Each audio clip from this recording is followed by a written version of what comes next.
Well, congratulations and welcome everyone.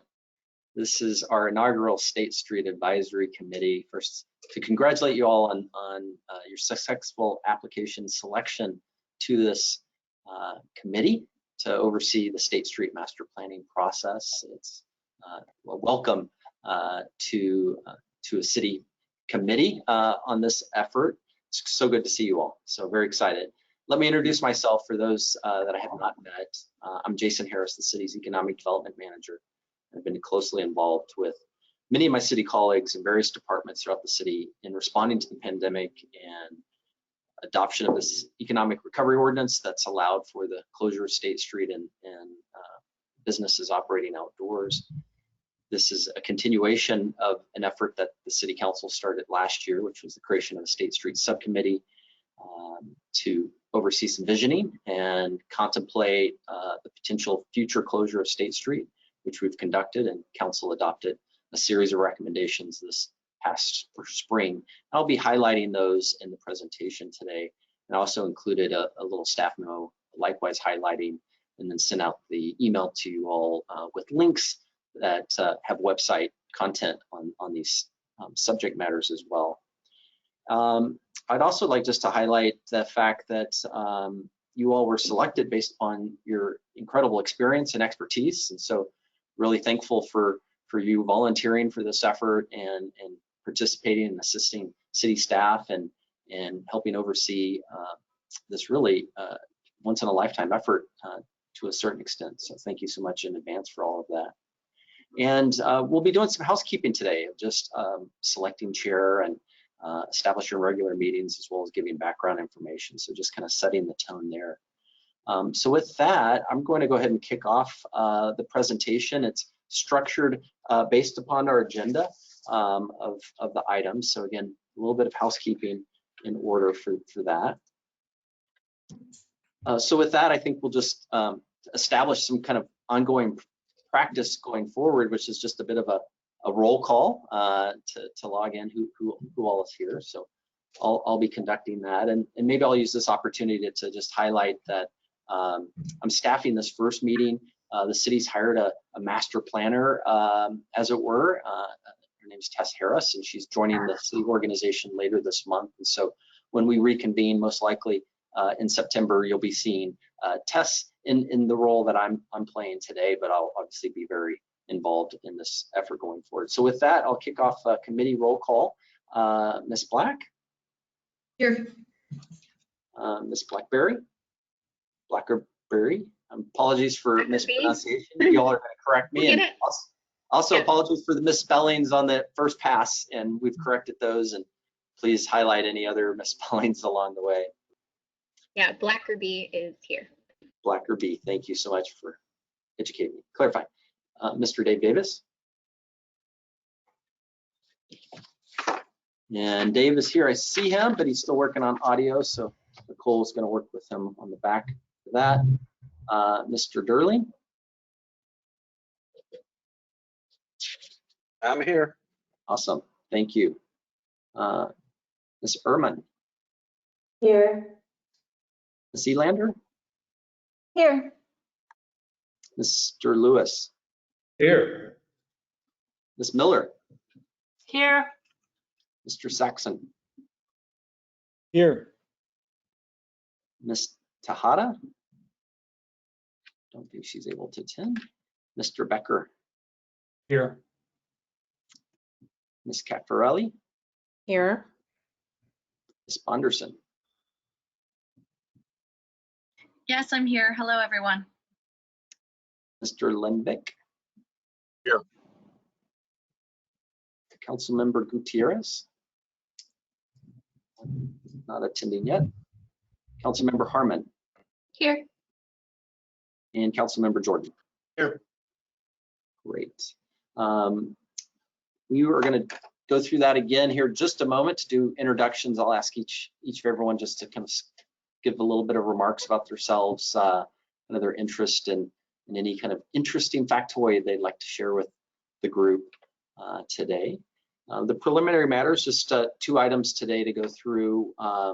One is the introductions I was just referencing, so we'll kind of go back through that listing And Diane, if you could kick us off and just give us a little bit of background on kind of your background and your interest on this committee, and any interesting factoid you'd like to share. Okay. Well, I'm Diane Black. I've been retired from the county's Planning and Development Department for about 2.5 years. So I decided I needed to get a little planning fix, I guess. I joined the League of Women Voters, and I'm a board member, and so I applied on their behalf as well. I'm a user of State Street and many other parts of the city, and I'm really excited about working with this group to try and come up with some creative solutions to try and address some of the issues that are happening downtown. So that's me. Excellent, thank you. Hilary. Hi, I'm Hilary Blackerby, and I am, my day job is I'm the planning and marketing manager at Santa Barbara MT Transit District. I'm a member of the Transportation and Circulation Committee for the city for the past 12 years, and have just sort of been involved around city stuff for almost 20 years. And excuse me, I ride my bike, I walk, I take the bus, I drive an electric car to get around a lot of different ways, especially around our downtown. So those are all interesting things to me. Before I worked for MTD, I worked for a decade for the state legislature and focused on transportation, housing, energy, environmental policy. And so I'm really interested in all those different things, definitely a generalist. So I'm excited about all the different things that this committee is going to tackle, though obviously it's a bit overwhelming. So I think we can all do it too. Happy to be here. Thanks. Thank you. Mr. Davis, have you gotten your audio up and going? Not yet. Okay. We'll come back to Mr. Davis. Mr. Durling? Well, hello everybody. I hope you're all well. It's 1 a.m. in Paris, where I'm at right now. Thank goodness for technology that I'm able to chime in. I'm the executive director of the Santa Barbara International Film Festival. I've been doing that for 20 years. Very invested in Santa Barbara as a cultural destination. I'm also a teacher. I've been teaching for 18 years at Santa Barbara City College, and I was on the board of directors of the downtown organization. I love Santa Barbara, so anything to do to make this a more vital and thriving community, I'm all in. So I'm excited to be, I'm humbled and excited to be among group and close to amazing to all of you. Well, thank you for your dedication on staying up late in Paris and thank you. being with us. That's quite remarkable. You might win the longest distanced virtual attendee to the meeting. Jumping back up, Mr. Davis, it looks like you have a microphone icon now associated to your name. I think I'm in. So, Awesome, great to hear you. Agree with everything that Roger just said in terms of being honored to be here. Most of you know my background, and so I'm not going to go through that. This is an illustrious group of people to be involved with. I think the council did a great job in basically appointing the right folks at the right time on the right issue. So I'm not going to spend any more time than that, but just to say it's nice to be able to hear your voice. Excellent. Well, it's great to hear your voice. So thank you.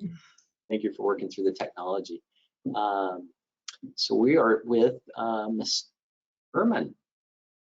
Hello, everyone. I'm Nadra Ehrman, and I am also very delighted and humbled to be here. I'm very excited. I have to admit, I'm a little bit jealous of Roger in Paris. That sounds really amazing. But you know, Santa Barbara is not bad as well. As we know, it's a beautiful place. So happy to be here as well. I've been with Tobes Residential Department for the last 12 years. I've worked with the Santa Barbara Being Business Network, Santa Barbara Being Business Alliance, really passionate about housing, homelessness, sustainability. I'm currently a CEC board member, and I am on this committee also on their behalf, and just very excited to be here. Like both Dave and Roger said, this is an amazing group of people. There's a lot of really important issues to tackle, and really excited to get our hands dirty. So my hands dirty. So thank you. Excellent. Thank you, Nadra. Ms. Elander.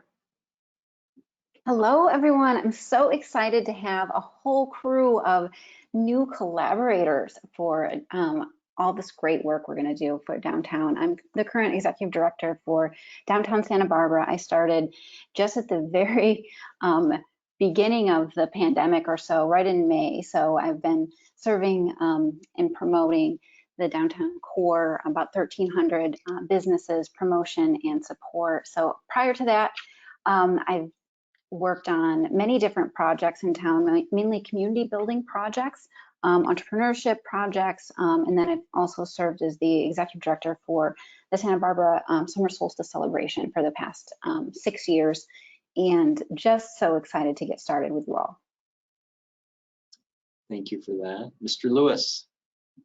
So Peter Lewis came here in '82 from Indiana and started a business relatively quickly, mostly to pay rent and find ways to make other income. So I'm one of many entrepreneurs that were born out of necessity in Santa Barbara.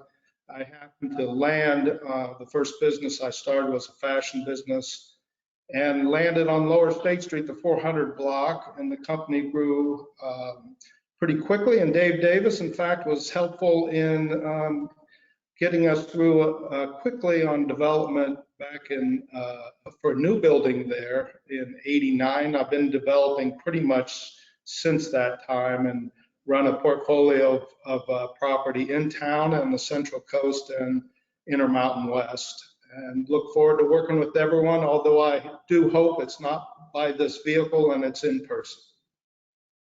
Yes, I would echo that. We were actually started our organizing this meeting with the anticipation that we can meet in person, and obviously the Delta variant changed things, but it is our desire and expectation to be able to meet in person and come together.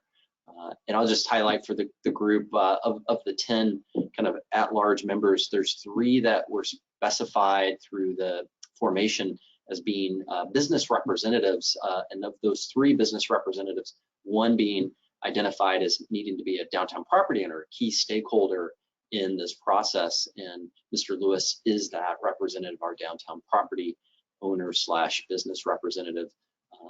Ms. Sealander and Ms. Miller are our other 2 business representatives. So just highlighting that, you'll see that on the screen there. So we're now to, speaking of, Ms. Miller. Thank you so much. I'm delighted to be here, although I will also echo that as soon as we can be in person, I think that will be extremely conducive to good camaraderie. I'm the CEO of the Santa Barbara South Coast Chamber of Commerce, which is a relatively new organization based on about 150 years worth of 3 organizations that merged together, the Goleta Chamber of Commerce, Carpinteria Chamber, and Santa Barbara Chamber of Commerce, which I'm very happy to lead, mostly in our work to improve the local economy and jobs. But something like this that has to do with master planning is very much of our interest as well, so that we can hopefully create plans that are conducive to improving the local economy and jobs. I'm also on several other boards with many of you regarding housing and tourism, and I've raised 2 kids here. So I bring that perspective as well, especially as they are now teenagers and downtown State Street has become a much bigger part of our daily lives. Looking forward to it. Excellent, thank you. Mr. Saxon. Hi, everyone. It is such an honor to serve with all of you. I'm particularly connected in Santa Barbara to the nonprofit and philanthropic community, where I've been engaged for 25 years, among other things, through an organization I founded called Leading from Within that that invests in community leaders, including many of the people on this call, through leadership development and leadership networks.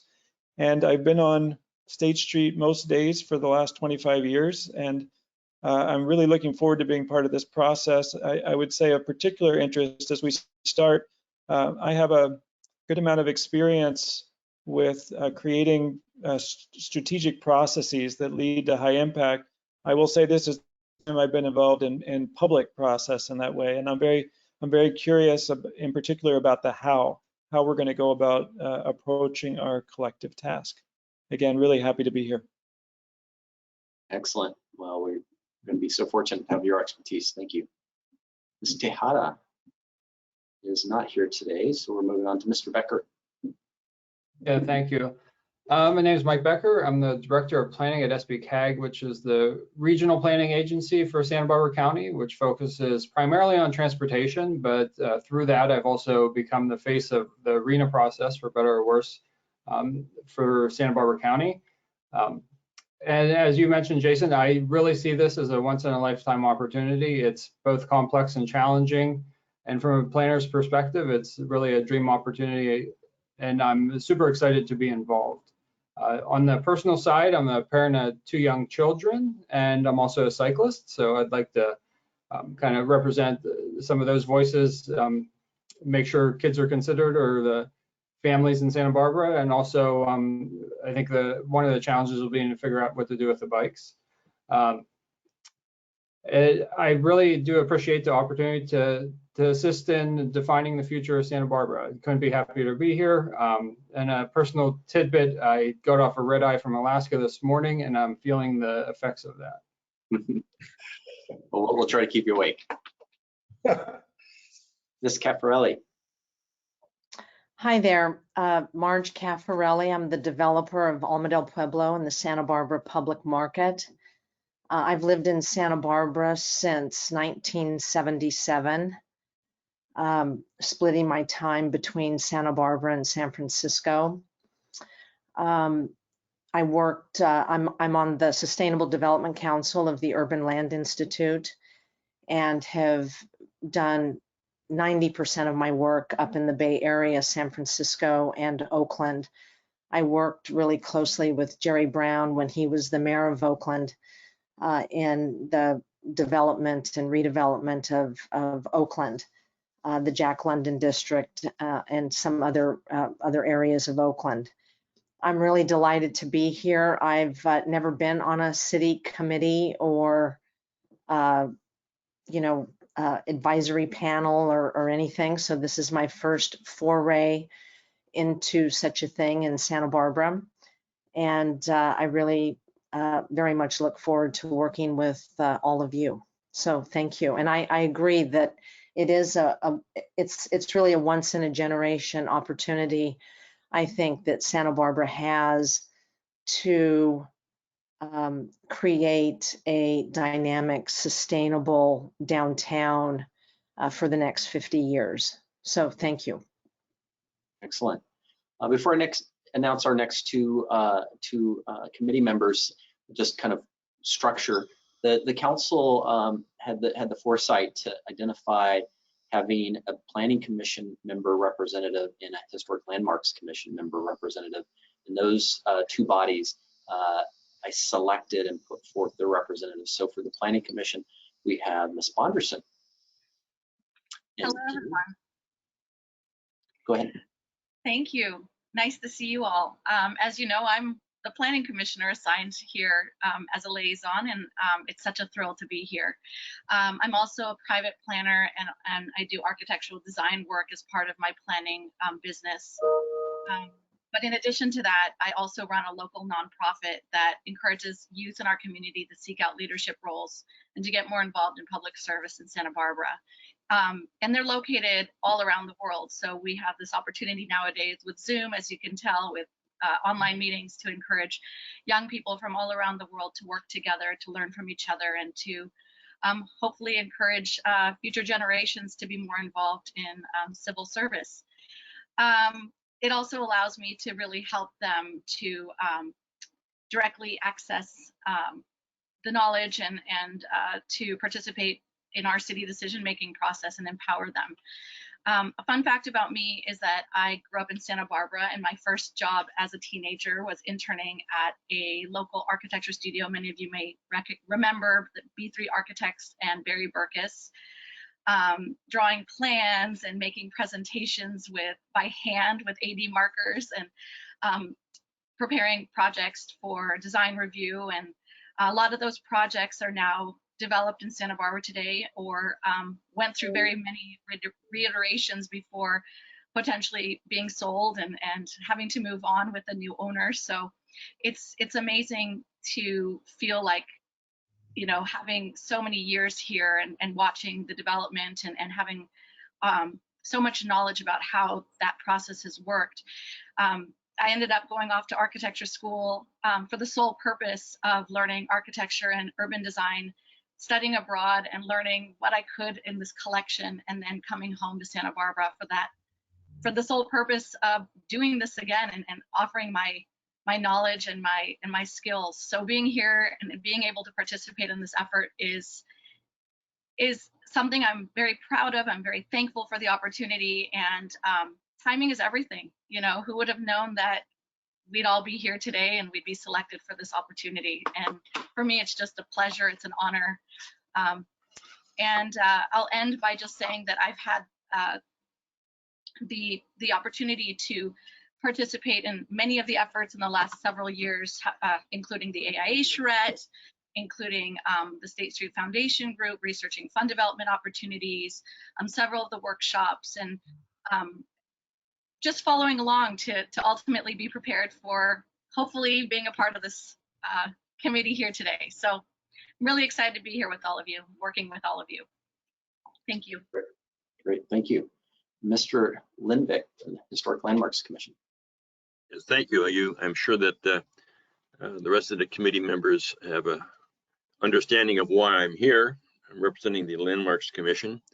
I have an undying interest in the character of the EPV area, and hope that we can make State Street better and preserve its character at the same time.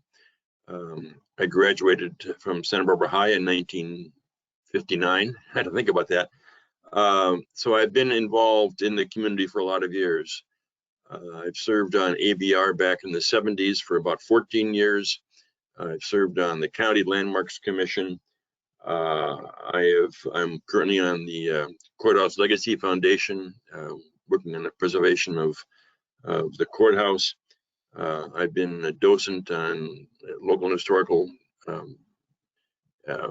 venues, and so I have, and I love State Street. I've always loved State Street. I've always found a reason to spend time on State Street, and I really want to do as much as I can to make sure that State Street is a ongoing, continuing success. So thank you. Excellent. Thank you, sir.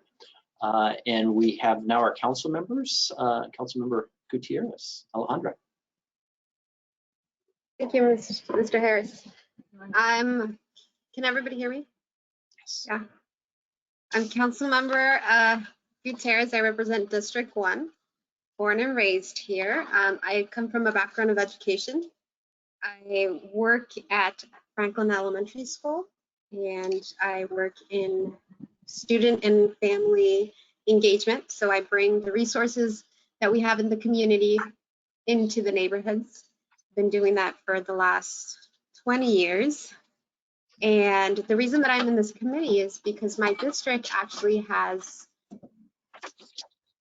a good chunk of State Street and the funk zones. So the funk zones under my district, part of Cabrillo, the East Beach area, and State Street. So this is why I'm here. And I'm also bilingual in biculture. Yeah, that's pretty much it. Glad to be here. Thank you so much. And Councilmember Harmon. Hi everybody, I'm Megan. So nice to see you all. It's really, such a thrill to see so much expertise and so much diverse expertise gathered in one place for this shared purpose of really finding the highest and best use for our downtown. To me, it's probably, I think I can say with certainty, the most exciting endeavor that I will ever be a part of on City Council. Reimagining State Street for the next generation is really how I see it. And just so excited to be part of this process with all of you and to be learning from all of you, and for us to go out to our communities and bring that feedback into this space as well, I think is going to be vital. So yeah, I think we've probably all heard enough about my personal life this week. I don't need to share any more tidbits, but I am a real estate finance lawyer. I am a very proud mother.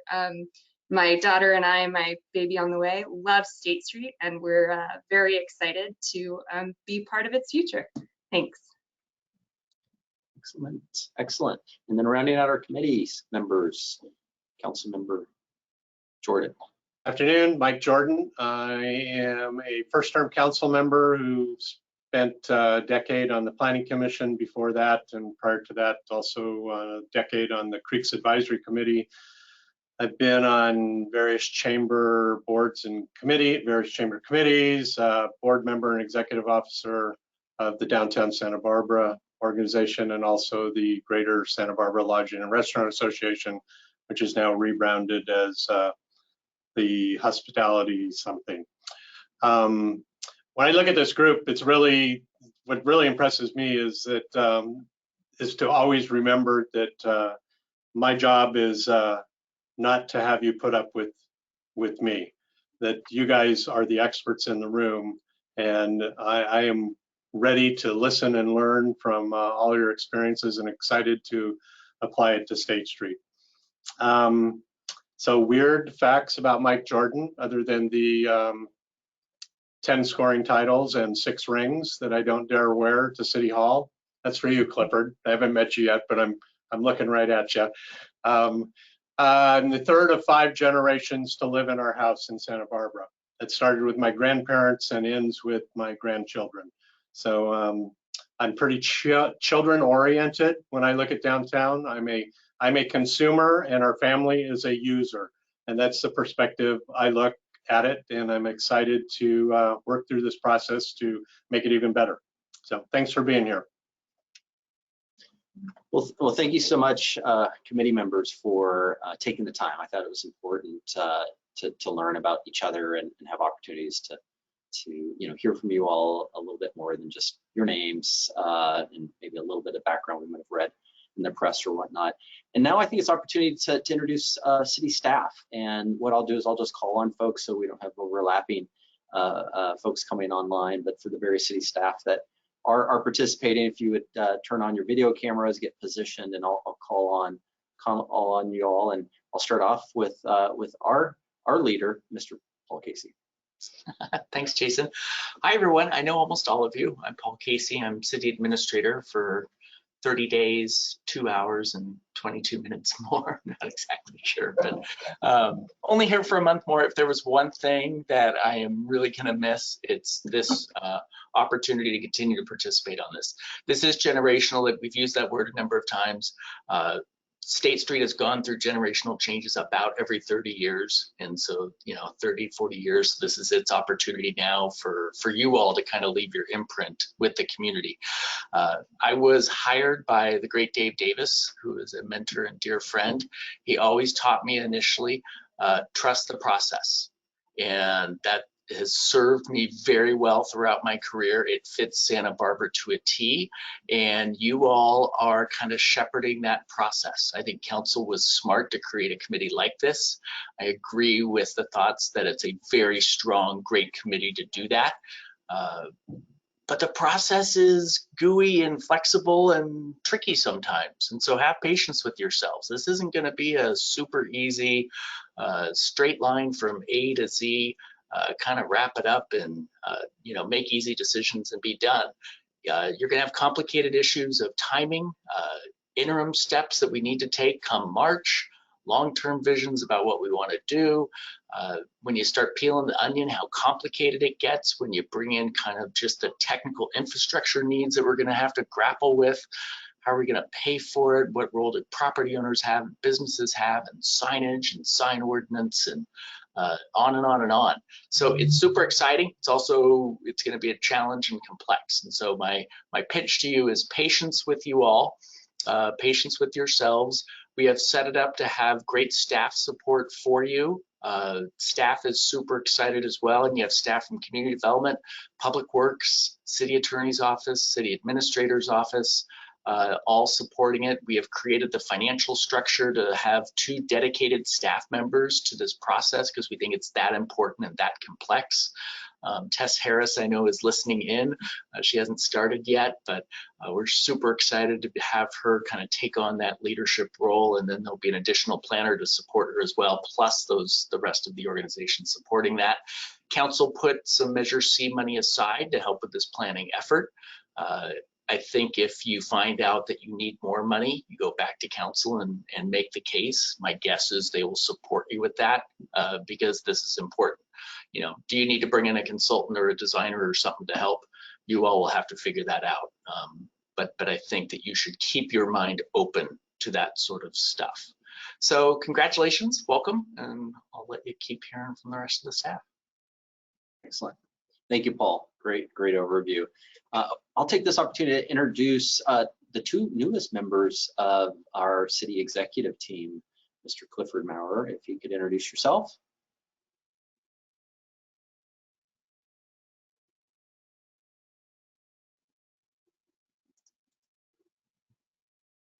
Can't hear you, Cliff.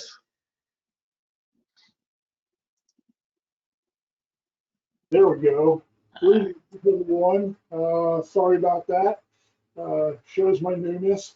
I am truly the newest member of Paul's team. My first day on the job was Monday. So I'm coming up, finishing my 3rd day. I'm Director of Public Works. Super excited to be here with the city and to serve its residents, businesses, guests, and obviously be a member of this fantastic team. Just real short background. My last 7 years, I served as Director of Public Services and Engineering, essentially public works for the city of Coronado. And it was very tough to leave that city, but wow, what a great place to land. So I look forward to helping you and serving you in any way possible. Excellent, thank you. And Mr. Eli Isaacson, Community Development Director. Thanks, Jason. Good afternoon. Nice to meet everyone. I have 2 weeks seniority on Cliff. This is the 3rd day of my 3rd week.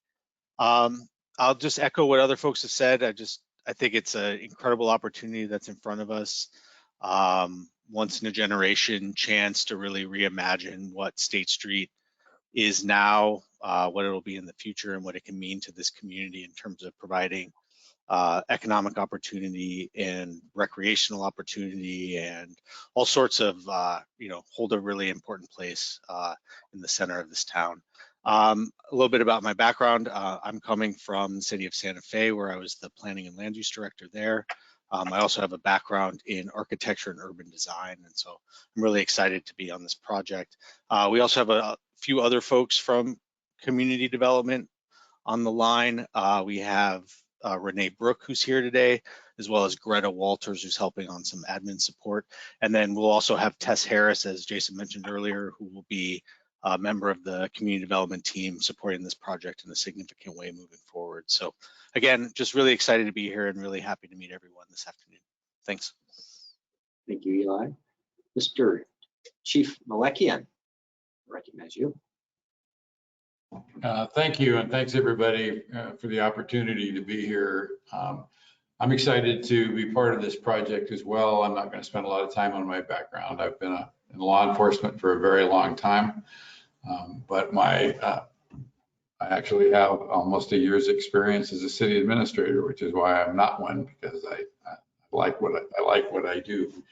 But I do recognize that State Street in this project is key to the long-term economic viability of the city, and I want public safety to play a role in that. People need to feel safe without feeling overwhelmed.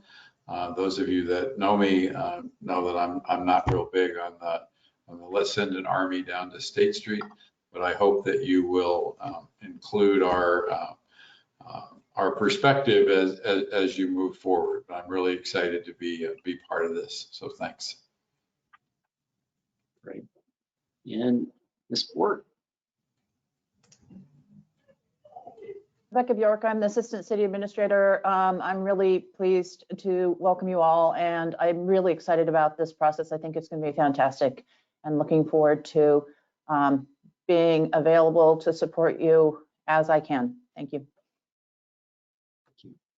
Ms. Zachary.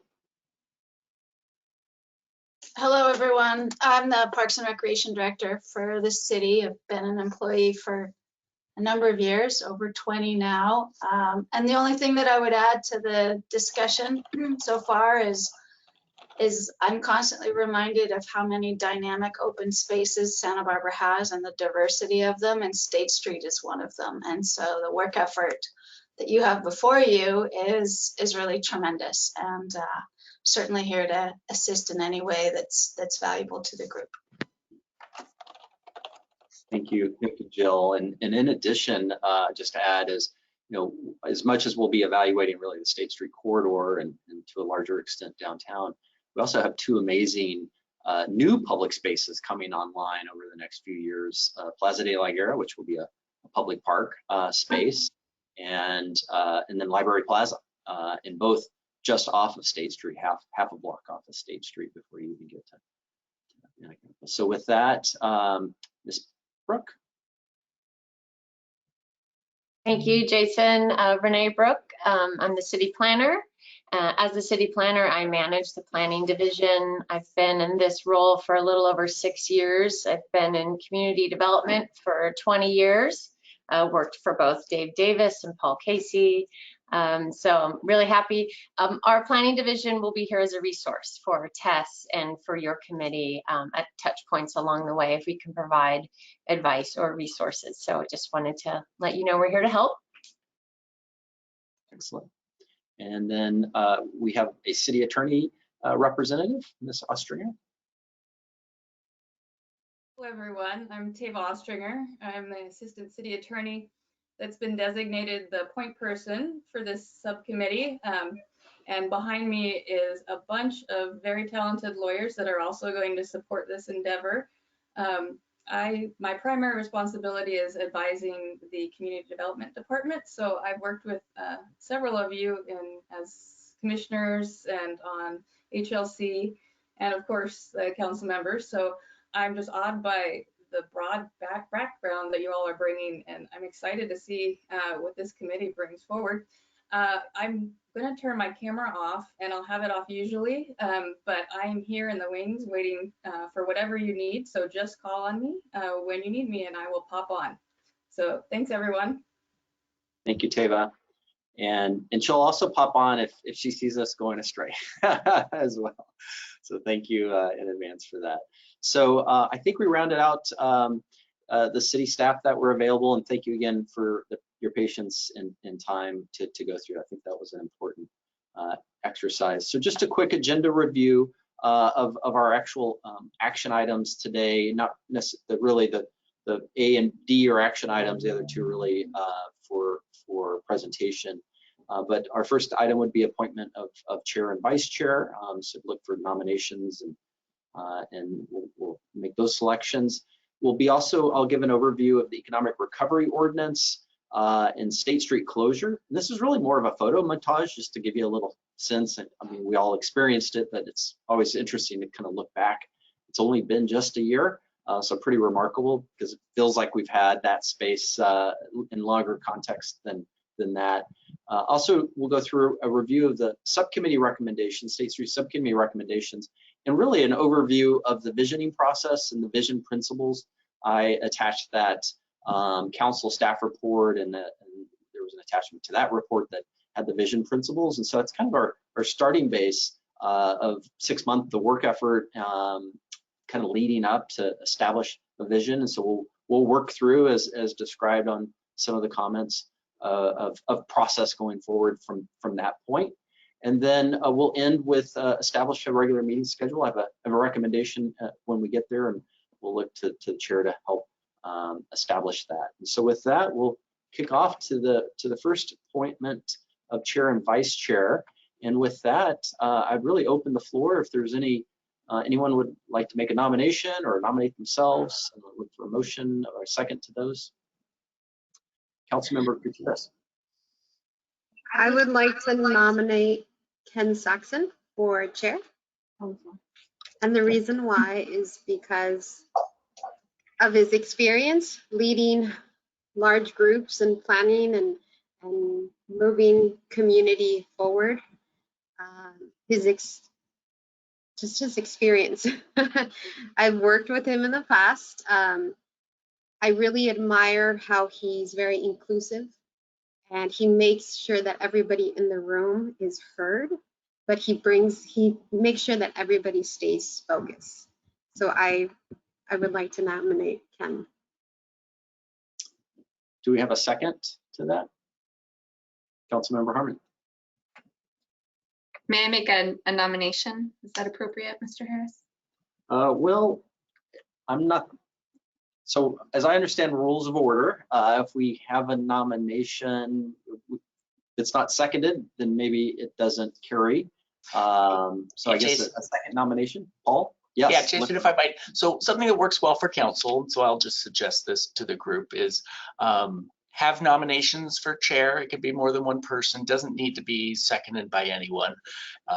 And then we go and take a vote of the panel and see if anyone gets a majority of that. And I think that's pretty simple. So you can have multiple people nominated for chair, and then we'll go around and do a roll call and ask people for their vote. Excellent. Thank you, Paul. So Councilmember Harmon, you had the nomination. Thank you very much.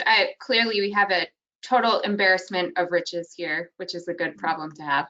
I would like to nominate Dave Davis to be our fearless leader for this committee. I think that just sort of speaks for itself, frankly, but he knows everything, and what he doesn't know, he knows how to find better than the rest of us. So I think that is super important. I also think, truthfully, there is a lot to be said for having expertise in how to run meetings and how to make sure we get through an agenda efficiently, understanding the rules of order. There's so many of us on these calls that, to me, it's particularly important that we are led by someone with really just a lifetime of expertise doing this very thing. So that is my plug for Mr. Davis. Thank you.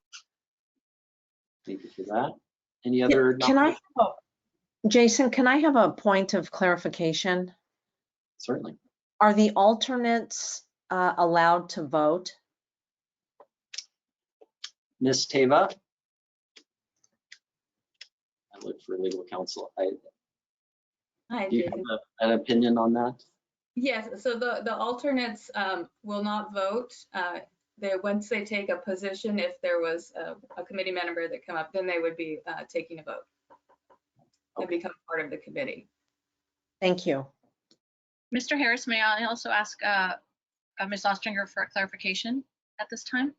Of course. Thank you. Since you're on, Ms. Ostringer, we'll take advantage of you. Is there any requirement to have a city council member in one of the two leadership roles? Should we be considering a nomination for that? Commissioner Bonderson, and no, there is no requirement for that. Thank you. Thank you. Another question, Mr. if I may. Lindbeck, yes.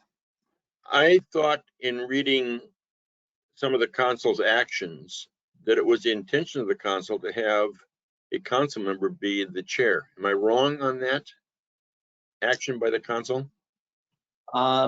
Well, I'll offer my observation and opinion as I was a part of that staff presentation when council was forming this advisory committee in structure. And I believe my recollection of the council was that they thought it was important that council members be a part of this committee, and thus that's why we have three out of the 15 members being council members.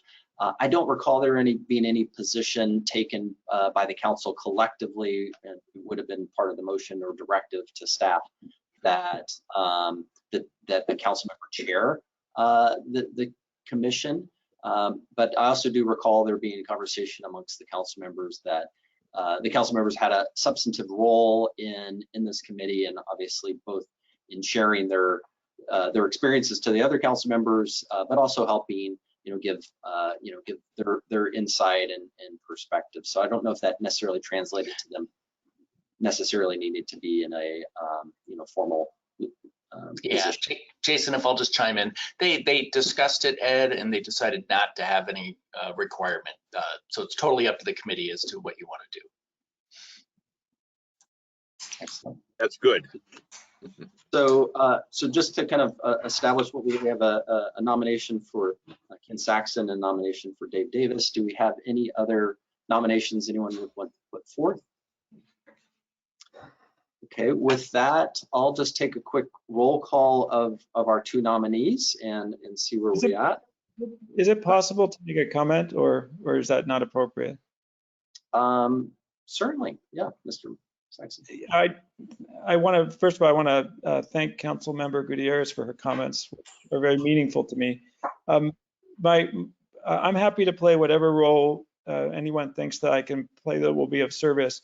My concern is, as the possibility of serving as chair, is my lack of experience with public process, which certainly Mr. Davis has in spades. So that being said, I'm happy to serve in whatever role people think would be useful.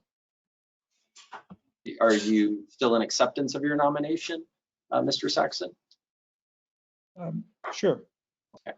So with that, I'll open up just kind of a roll call vote, and I'll go through each nominee. For those in interest in supporting Ken Saxon's selection as chair, I'll just take a quick roll call. Diane Black. Then it would be yay or nay.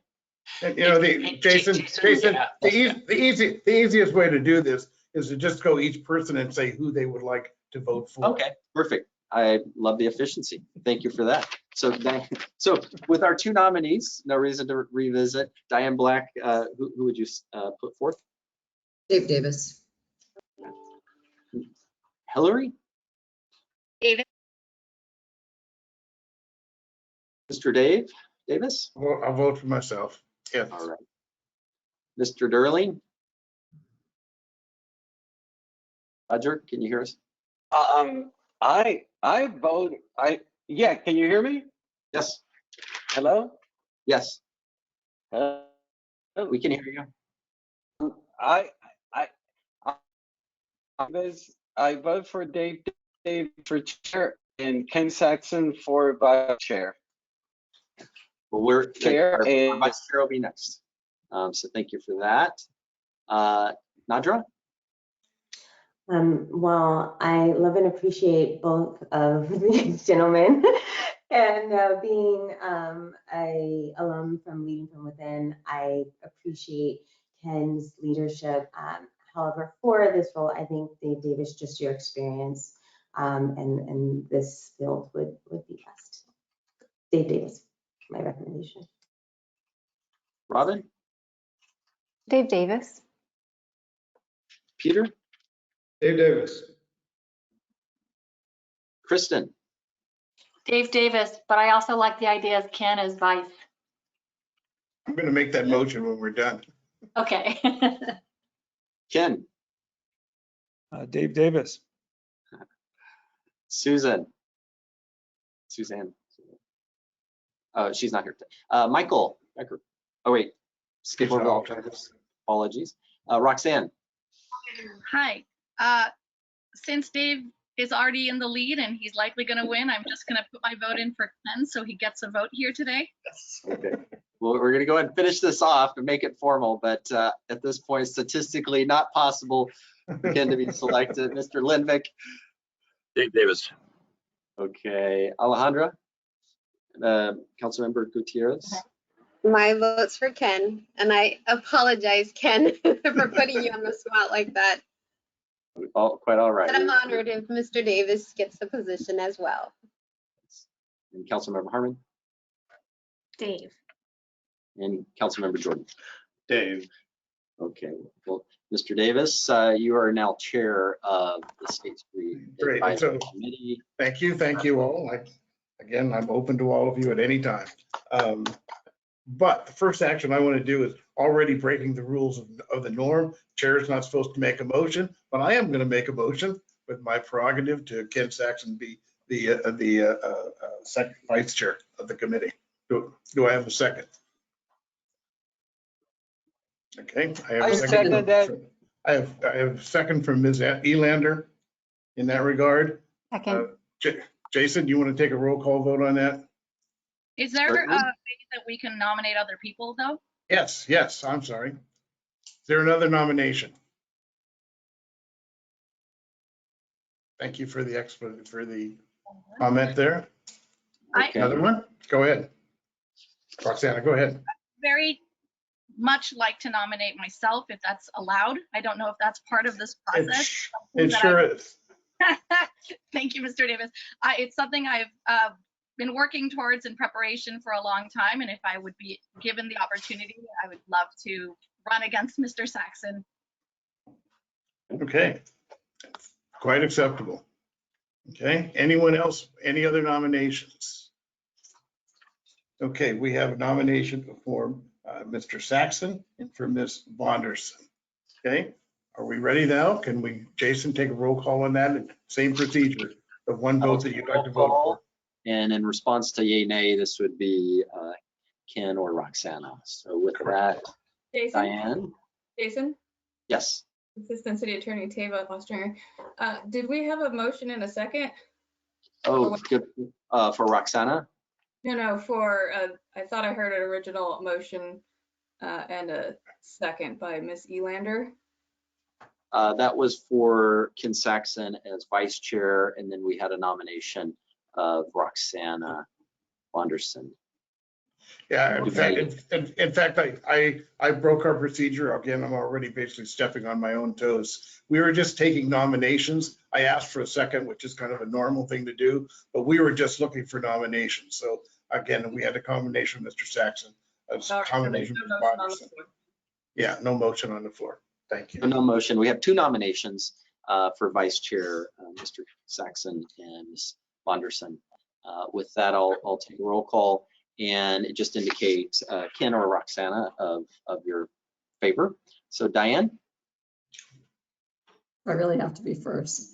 I would be happy with either one. I guess I'll throw in for Ken because I thought he would have been a good chair as well, but I'm happy with either one. Thank you. Hilary? In the interest of gender equity, Roxana. Mr. Davis? Ken. Or Chair Davis for that. Mr. Durling? Ken. Robin, or Nadra, apologies. I would also, second Diane Ms. Black's being happy with either, but I'm going to vote for Ken. Thank you. Robin? It's a struggle. They're both incredible. Gender equity, I'm going to go with Roxana as well. And Peter? Ken. Kristen Miller? Both excellent. I'll say Ken. And Mr. Saxon? Ken. Ms. Tejada's not here. Ms. Vonderson? I guess I'll vote for myself, but thank you anyway. Mr. Lenvik? Ken Saxon. Councilmember Gutierrez? Roxana. Councilmember Harmon? Roxana. And Councilmember Jordan? In my imitation of the mayor there, I'll vote for Ken. Okay. So let me just count this up. 1, 2, 3. Ken got it. Congratulations, Ken. 9 for Ken and 2, 4, 5 for Roxanne. So, so we have a vice chair, Mr. Saxon. Congratulations. Thank you both. Good. Thank you very much. That actually concludes item 3A, which we'll move right into item 3B. This is the overview of the Emergency Economic Recovery Ordinance and State Street closure. This is a presentation only. So Jason, you want to indicate who's going to make that presentation and get us started? Yes, Chair Davis, I will be presenting on both of the next 2 items, and these will be quick. Feel free to ask questions along the way. So again, just to recap, and both of these items will really provide some background. We're all generally familiar, but so obviously pandemic struck March of last year. We had the city council take action even before the state declaring a state of emergency, giving Mr. Casey, city administrator, some local emergency powers. 2 days later, the state issued its stay-at-home order. If we all recall, we went to a new whole world order of only essential business operations functioning. I came to the city 2 weeks after that, and tumbleweeds were blowing down the street. There was no activity other than to-go signs and to-go business, grocery stores. That was about the basis for 2 months in that condition, as we recall. The city processed and worked through, took various actions of various tax relief, tax deferment for activities occurring in downtown, specifically with commuters and the PBIA and hotel tax.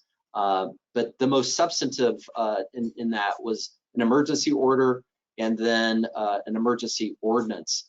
They were companion pieces of legislation that went forth that allowed for the closure of State Street on May 22nd. And you can see in this this photo, we were actually in the street looking at and contemplating the closure and what was to come.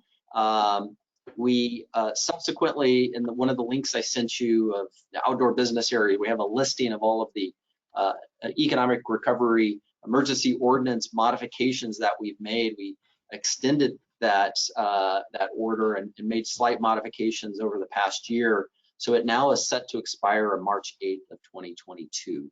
And at that point in time, the activities of business activity outdoors will cease. We'll go back to the land use regulations that we have in place, and the functions of ability to close streets will cease. And so one of the business functions that the city is undertaking is developing a replacement, a continuation transition.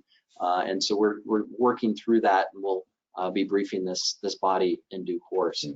And just showing some visuals, because as we all know, pictures really state 1,000 words. Is we did this in such immediate haste. Working through in just a matter of a few weeks. The idea really came from this business advisory that the mayor organized, and so we had some donated fan palms that were in box crates.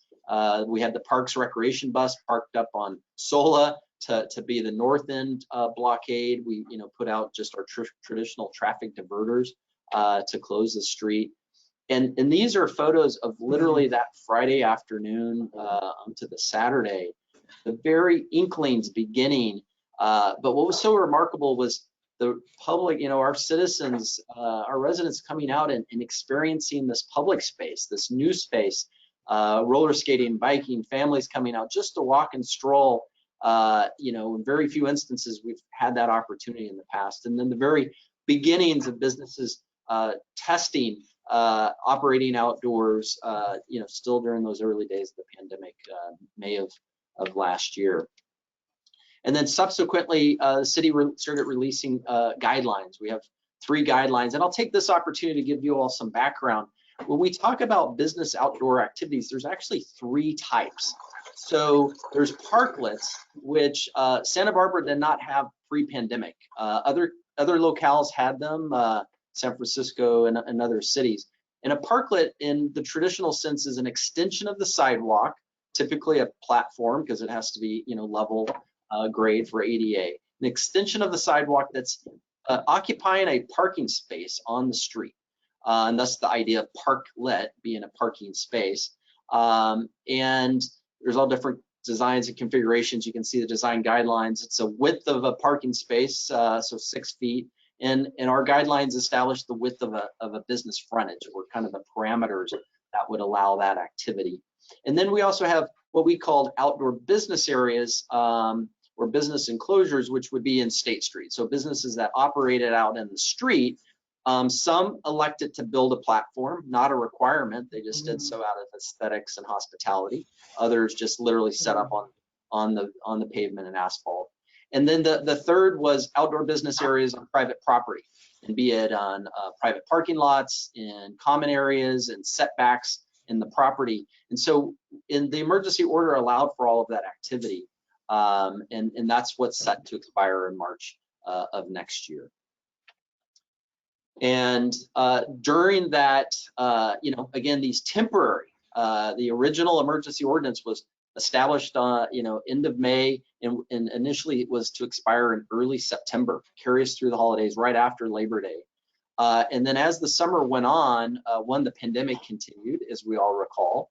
And then two, we all recall the great success and vibrancy and celebration and excitement that the community expressed in having this new space, to the point that when we did our second extension, we extended it to March of this year, 2021.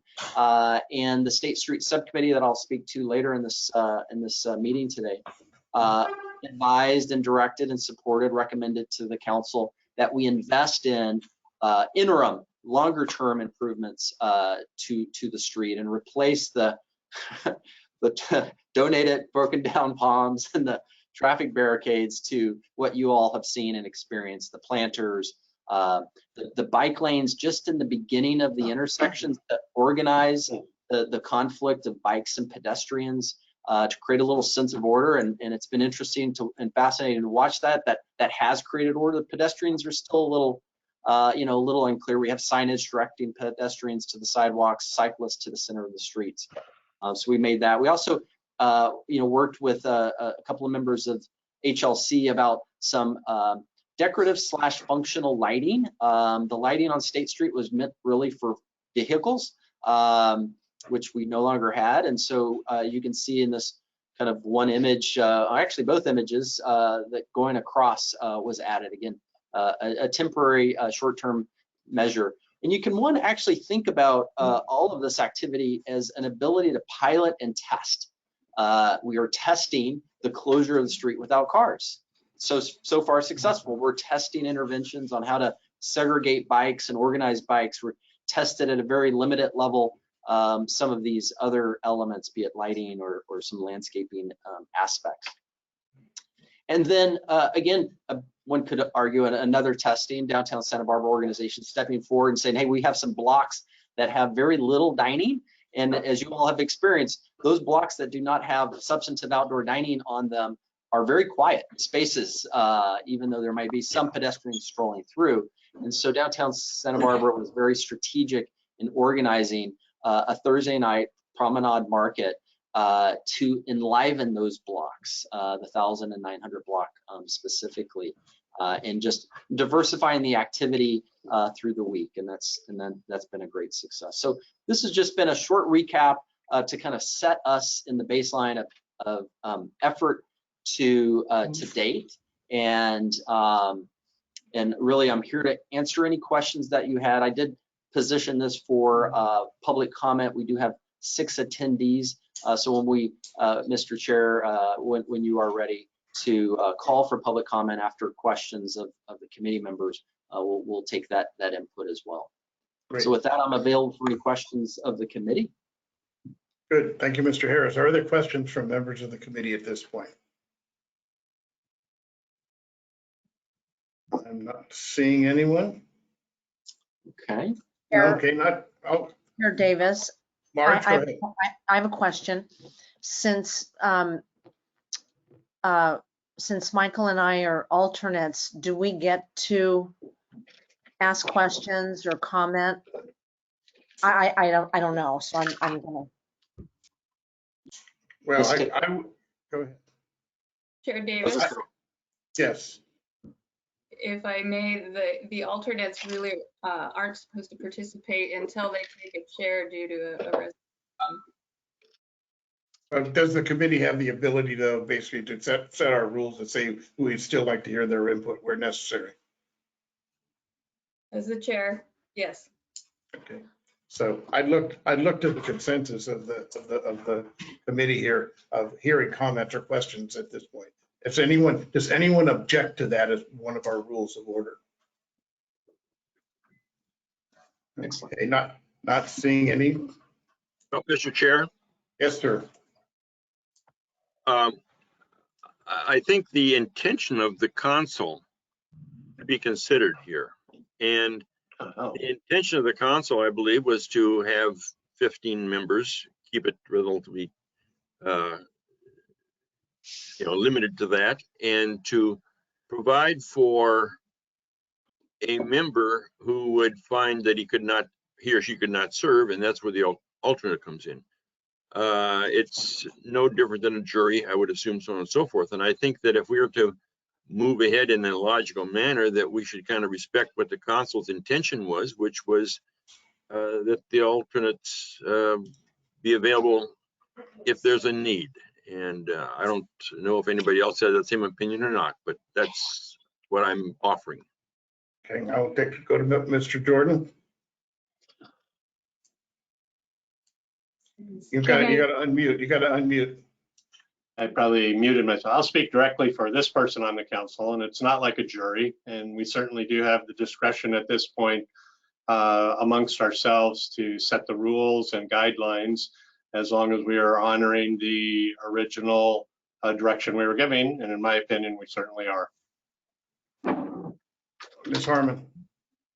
Thank you, Chair Davis. I will wholeheartedly second that, and I would also just speak to I think the direction of council really was to allow this group to identify the process that serves it and our ultimate goal best, rather than being very prescriptive in how council wanted this body to function. So with that said, I feel very strongly that I would welcome and encourage and be very grateful for questions, comments, participation from our alternates. Thank you. Ms. Elander. Yes, I just want to ask a clarifying question. Is the intent of the alternates such that if we as the regular committee members cannot attend a meeting, ask one of the alternates to attend in our stead? Or is it if whatever reason, as a committee member, we are no longer able to participate to continue, and then they can, I'm just wanted to understand the purpose of the alternate. You know, I don't think that was clear. I think it was my general understanding the alternates were there to take the place of someone who could not serve and not to basically fill in just on a single meeting basis. Ms. Harmon. Thank you. Apologies. I just wanted to point out in a similarly formed commission, the Community Formation Commission, they actually decided for themselves to function slightly differently. When there is a commission member absent, one of the alternates can take that vote. So I would be interested from Ms. Ostringer whether that's something that Mr. Davis and Mr. Saxon can work on offline to, make a recommendation to the rest of this body as to whether we should function that way or in the more traditional manner. Thanks. And Chair Harmon. Ms. Ostringer, yeah, go ahead. Thank you, Chair Davis. I'm happy to respond. The alternates are intended to serve at a permanent disability of one of the committee members. So that's when they would step in. It's not intended that they come in and go as members are unavailable to participate in a particular meeting. So it is intended to be they step in a permanent role and then go forward at that position. Mr. Saxon, and then Ms. Bonderson. Thank you, Mr. Chair. I'm sure at some point we'll be talking about the principles that we want to operate on as a group. I would think that one of those principles is that we're going to want to hear from a lot of people as part of this process.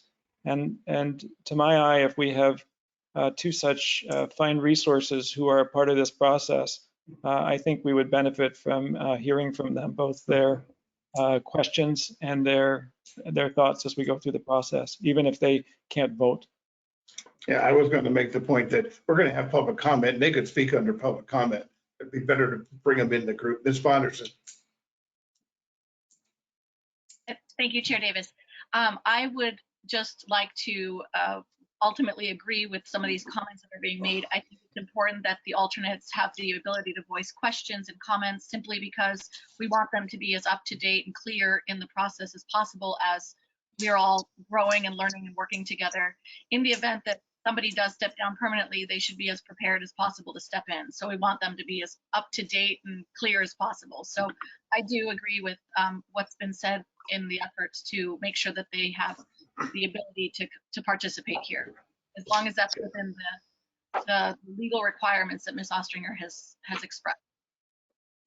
So I would say that what I have heard here, that it's clear that we will hear comments at this time on any item from the alternates. They will not be voting members, but we will include them in our discussion of questions and comments. So back to Ms. Caffarelli. You've got the floor. Thank you. Sorry for the. No, it's good. It's a really good question to get these things shook out. That's part of the purpose of today's Absolutely. meeting. So the only comment that I was going to make is how important I feel it is that in this process, the urban design guidelines that the city has in place, the El Pueblo Viejo guidelines, the Paseo guidelines, and I'm sure I'm missing something along the way, that all of this is taken into consideration as we embark on this State Street master planning, because I do think that there really is an opportunity for us to update some of those guidelines that were put in place in the mid to maybe late 80s, as well as do this master planning process. That was my comment. Great, thank you. Other questions or comments from committee members at this time? Ms. Ehrman. Yeah, I just want to, I have some thoughts on the process in terms of deciding. We've already decided to have alternate members, but I just want to piggyback on something that Ken mentioned, Mr. Saxon, in terms of the values and the vision that we have in terms of how we're going to operate and moving forward. And I would like to keep in mind that we look at the rules that we have in place and decide why, and do they serve us now? Because it doesn't make sense to continue with rules or ideas that are no longer serving us. So it's just to be able to have that frame of reference and that perspective as we're making decisions as a committee, and to remember that we are representatives of the larger community, and this process should be as inclusive as we possibly can make it. Absolutely, great comment. Okay, I'm looking to see if there's any other questions or comments on the presentation we just had on the Emergency Economic Recovery Ordinance, where we're at today, before we move to the next item. Okay, staff, is there anyone from the public who wish? Oh, sorry, I'm going to ask Ms. Motters. Go right ahead, please. Thank you so much. I appreciate that you caught me, Chair Davis. I just wanted to thank Mr. Harris for this presentation, and also for getting us so many of the resources in the last 48 hours. I wanted to just let you all know that I've also compiled a series of resources that have pretty much either been online or possibly not easy to find. Went back to about 2017 to some of the reports that had been commissioned by council, like the Novak report or perhaps a COSMOT report in 2019, the AI charrette in 2020. Yes. And if anyone's interested in any of those, I would be happy to follow procedure. I don't know exactly what that is. We can ask Ms. Ostringer to tell us what the best way is to route that, so that if anyone is interested, I can get that to you, or at least to let you know where to find things online. And I do want to mention that the idea of having breaking up our agenda into the emergency immediate priorities as well as the long-term master planning goals is a wonderful idea, and I look forward to knowing, you know, as we organize the two priority pathways of priorities, what types of things are going to be able to be scheduled onto each pathway. So hopefully that'll be a process we can do together. Great, good comment. Okay, now I'm going to ask staff, do we have anyone who wishes to make public comment? Has anyone raised their hand? Yes, Chair Davis, we have one individual who's raised the hand in the app. His name is Paul Rupp. Mr. Rupp, I've sent you an audio pin. You'll have to enter your pin.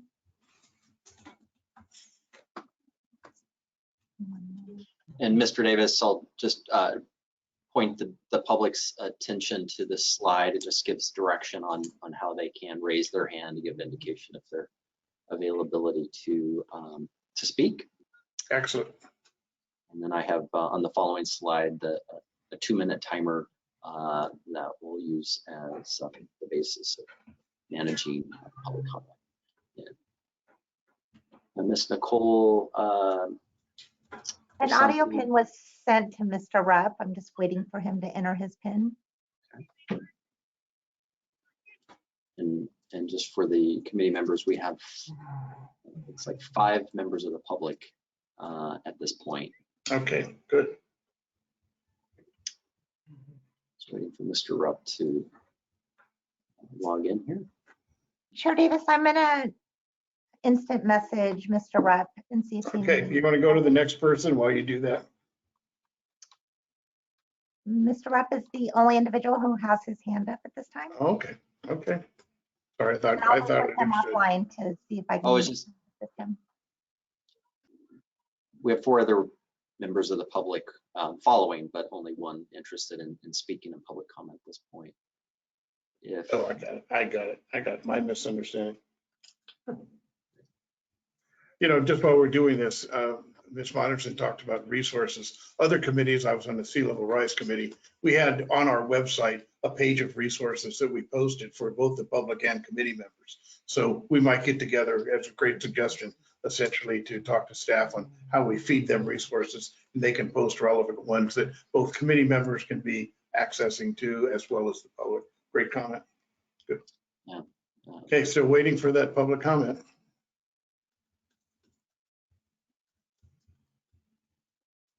If you haven't used this system before, as I started, I didn't even get my audio going. Can't throw any stones.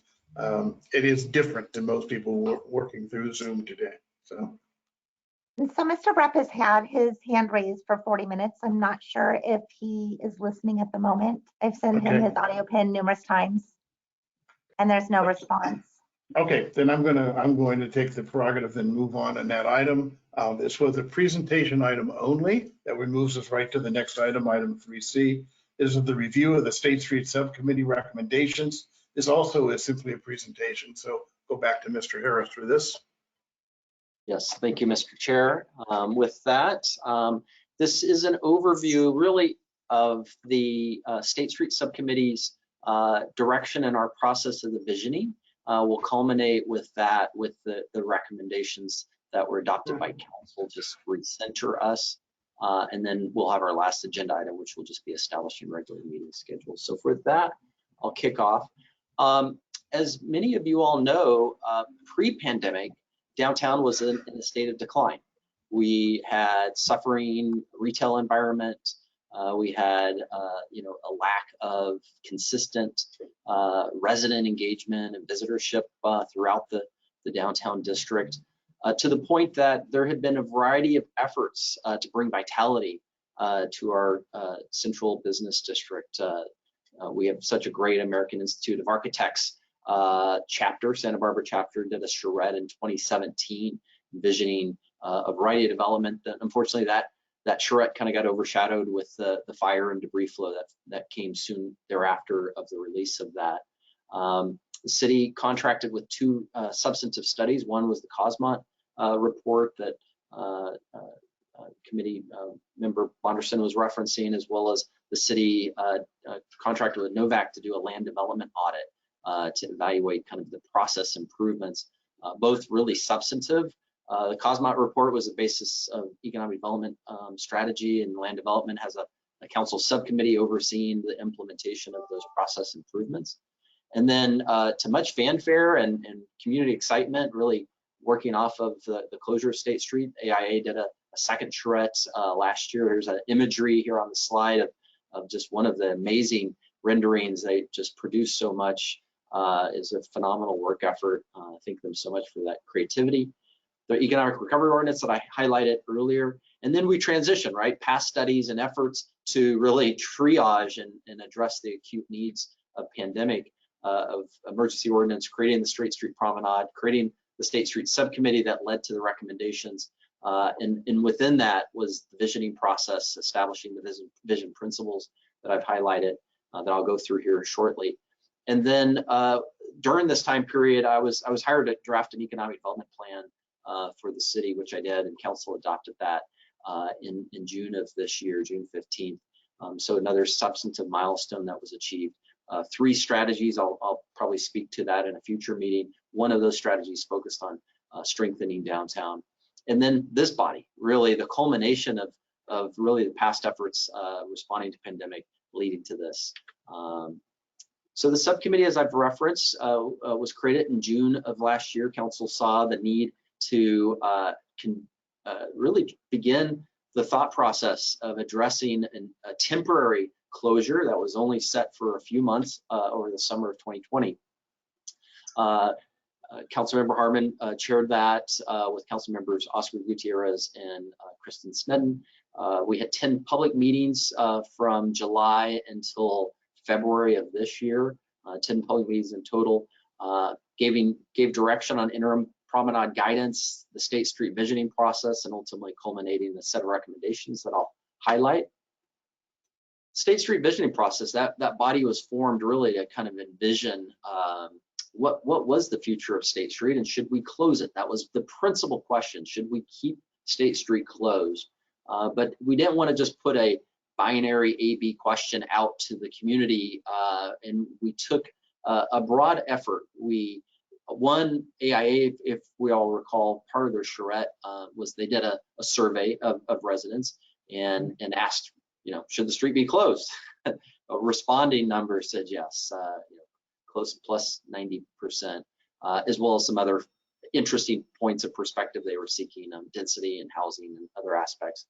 But for the city's visioning process, we went out to 15 boards, commissions, and stakeholder groups and posed 3 questions to them. I'll walk through just shortly. There was 125 members of these boards, commissions, and stakeholder groups interviewed as part of that process. We pulled that all together as that was the attachment to that staff report that I sent out. And then we also did a community survey during that same time period. I got 4,700 responses. About 4,100 of those were, online SurveyMonkey, and then we had about plus 600 or 500 plus that were on State Street. We had ambassadors with iPads. Slightly different, slightly different questions, 11 to 9 in response. And those survey responses affirmed the stakeholder feedback that was the basis of the vision principles, and not inconsistent elements. We really, if you took part in that survey, if you recall, it was really a multi-choice and then some open-ended questions. Economic health and homelessness were the top concerns expressed. Of our 4,700, 90+% were locals to the area, inclusive of Goleta and Carpinteria. Bikes on State Street, divisive issue, as it's been throughout. Bars and restaurant, recognizing as kind of the main economic driver and draw and interest that we're bringing those. And interesting, that survey took place from December through January. And again, thinking back to that time period, we asked the respondents how often they frequent State Street. And the vast majority were frequent users, multiple times a month, if not daily. And this is, off season, winter time, and obviously ambassadors out on the street, principally on the weekends. And then just the broad catch-all that both the survey responses really evoked and kind of synthesized was just the hope. We posed that question: what do you hope for in 10 years that the State Street, a visioning of State Street? And it was recognized as a cultural heart of Santa Barbara, that it was attractive, walkable, clean, thriving retail, more pedestrians, kind of the catch-all references made. And so these interview questions that we posed to 15 boards and commissions and 125 members representing all of those stakeholder organizations, many that are represented here today: Historic Landmarks Commission, Planning Commission, the Chamber, Downtown Santa Barbara Organization. First question we posed to them: what is the reason for redesigning State Street at this time? We asked all the respondents, describe what's going on when you visit it in the future. Again, visioning exercise. And then third, what role does a redesigned, implication State Street effort play in the vitality of downtown? And so those responses coming back, and again, here is the full listing of all those organizations listed alphabetically, were really synthesized down and put forth. And we were going maybe initially with this idea would be create a vision statement or vision principle, but it was so concise that it fit on one page. It was multi-dimensional. Were these? So why now? That first question. Well, to revitalize downtown, a major driving opportunity, create a safer experience, economic revitalization opportunity, to be focused on people, help facilitate housing, recapture, reestablish downtown's identity, bring people downtown, and design for locals. And that was really a constant throughout. Really, this is focused on our residents, focused on locals. This isn't about trying to attract tourists by any means. The second question, the vision things: what purpose does State Street fulfill? And there's a long list of inputs, and so we broke them into these components. It is, it feels, it provides, it represents, it reflects. So in the context of it is, this again, envisioning, we asked them, what do you envision in the future of State Street? That it's the healthiest, most thriving part of Santa Barbara, that it's a defining place of Santa Barbara's identity, that it's accessible to all types of people, families, generations, income levels, abilities, and diversities, completely diverse and inclusive. In a place that memories are made, a place to see people experience the community, a gathering place, the spine of downtown, the grand paseo, a must experience, a re-experience. Just imagine all of those types of engagements and encounters, so the memories that you would walk away from having visited that place. It feels safe, inviting, accessible, bustling, and local, not unlike our farmers market on Tuesday afternoons. It provides for dining, music, art, local culture. It provides for play spaces, open spaces, a place for walking, biking for people with all abilities to move up and down the street, a spine for downtown. We got a lot of feedback of and lament of the loss of the downtown shuttle. And so how does transportation and moving people up and down? It's great if you're on the up and walking down towards the ocean. You got a little bit of incline working your way back. It recognizes districts that aren't formally defined, but that are there. And I've heard various names. We've had one even pop up during the pandemic, the Presidio, defining itself, the businesses and properties in that area. Heard everything from an arts district on the north, upper end. It's a park-like experience. It's a gathering place for the community. And it's a connection to side street businesses. State Street is not exclusive to downtown. And we have to think of our zero blocks. We have to think of the Chapalas and the Anacapas. And then how does that connect to our neighborhoods and adjacency? How does that connect to the funk zone and the waterfront? All vibrant aspects. And then what purpose does State Street fulfill? And this really sums it up well, I think. It's Santa Barbara's sustainable values and experience that are unique to Santa Barbara. And how is that represented? It reflects our history and indigenous people that lived before us, and the diversity of our community, and that it's welcoming to all. And then lastly, why does redesigning State Street matter for downtown revitalization? Because it will help create and define the identity of Santa Barbara. It gives downtown revitalization a focus. It helps renew our pride in downtown. It helps make downtown a stronger destination for Santa Barbarans, the region, and the tourist industry. And it accomplishes the most significant part of downtown revitalization. So with that, we put forth, the State Street Subcommittee completed its effort and put forth a series of recommendations that are listed here. And council adopted unanimously these recommendations, that they adopt the vision principles that were attached that I just literally presented to you. Those were the vision principles that we synthesized and all of the backup materials were provided to guide the master planning process for downtown State Street area. That it initiate amendments to the city staff initiate amendments to the general plan circulation element and other actions necessary to transition from temporary to permanent closure of State Street. So we're beginning that process. It's a lengthy process to amend the general plan. To initiate the downtown State Street area master plan, including identification of staffing and resources. We've started the latter part of that by hiring staff and defining the resources. You all, starting this meeting today, are starting the first part of that statement, initiating the master planning process by just convening and gathering this information and starting to focus on that. We've held back and initiating anything until you all were on board and giving the direction and oversight. And then lastly, establish the advisory committee. Check, we are here and going. This is really exciting. And so just kind of bringing conclusion to this portion of the agenda presentation is just the summarization that advisory committees to guide the production, provide the input and recommendations to the council for the creation of a downtown State Street area master plan. And the boundaries we set forth that council adopted were the Sola Street on the north end, the 101 freeway on the south end, the Chapala on the west, and the Anacapa on the right. It was recognized that this, even though this is a defined study area, that we're clearly bringing into context the funk zone and the waterfront, how they interrelate and connect. We're clearly recognizing the adjacency of our neighborhoods on all dimensions, and then how downtown serves all of our community. And so with that, I conclude this presentation. Available for any questions before we go back out to get your questions and comments, and then the public.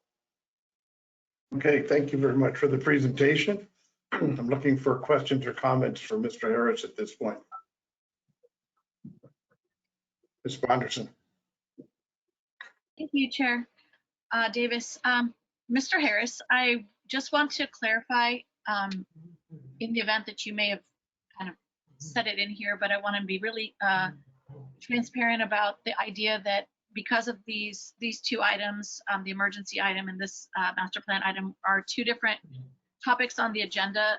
Are they intended to run as two separate items that we will continuously visit each meeting as needed? Will they run their courses separately?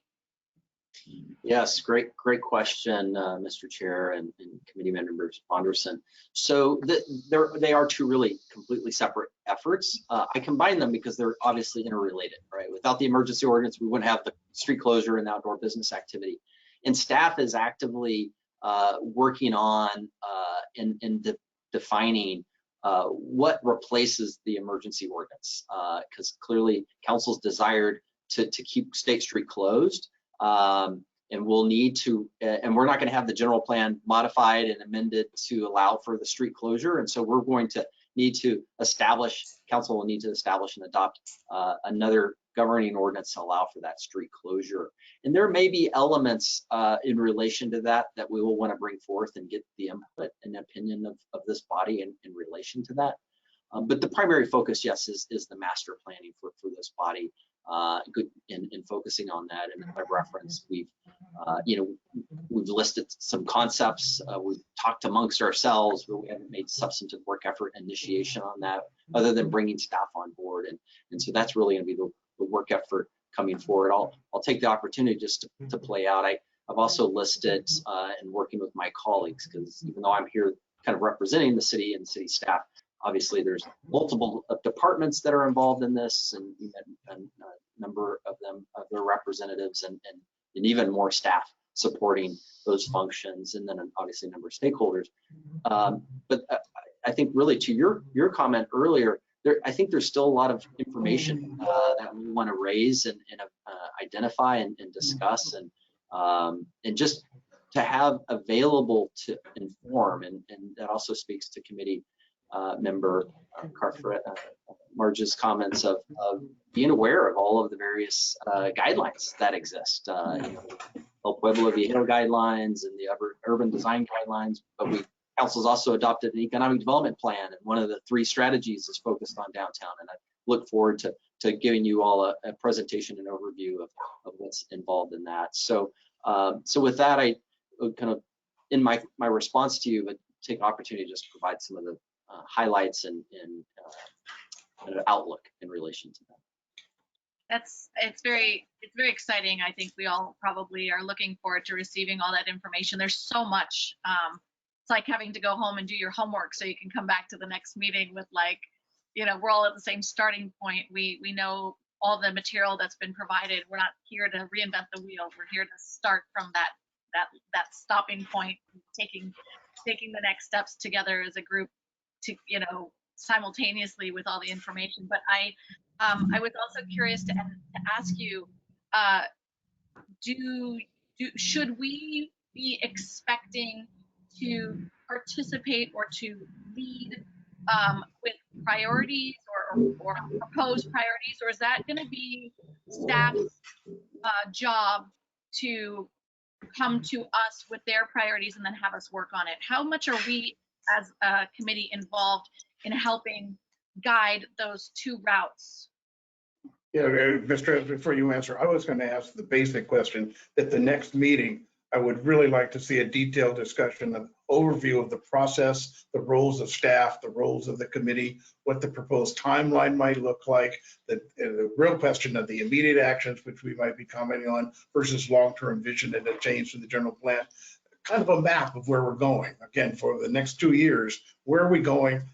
What's the roles, the various roles to play within that time period? I think that's something which should be the focus of our next meeting. Mr. Chair. I agree with that. That's where I was going with this, and that my question actually fits right into that. Yep. No, and we received other similar queries.